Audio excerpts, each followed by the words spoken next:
নিখোঁজ স্বামীকে খুঁজে পেতে থানায় দ্বারস্থ স্ত্রী।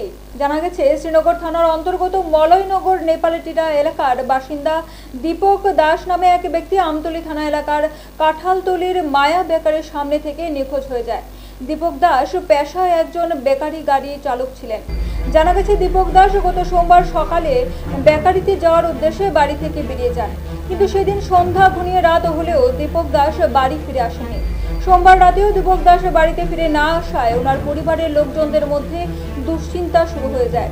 সোমবার রাত থেকে দীপক দাসের সমস্ত আত্মীয় স্বজন সহ এলাকাবাসী বিভিন্ন জায়গায় খোঁজাখুঁজি করে, কিন্তু দীপকের কোনো সন্ধান না পেয়ে প্রথমে ওনার স্ত্রী শ্রীনগর থানার দ্বারস্থ হয়।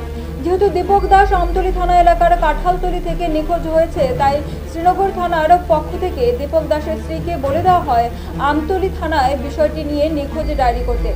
অবশেষে বৃহস্পতিবার সকালে নিখোঁজ দীপক দাসের স্ত্রী আমতলী থানায় স্বামী নিখোঁজের ঘটনায় লিখিত আকারে নিখোঁজ ডায়েরি করেন। নিখোঁজ দীপক দাসের পরিবারে রয়েছেন ওনার বৃদ্ধ মা, বাবা, স্ত্রী এবং দুই ছোট ছোট পুত্র সন্তান।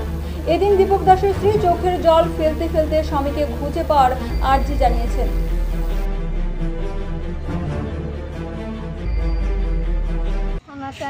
আজকে 7 দিন ধরে আমার স্বামী নিখোঁজ হয়ে গেছে। কি নাম আপনার স্বামী? দীপক দাস।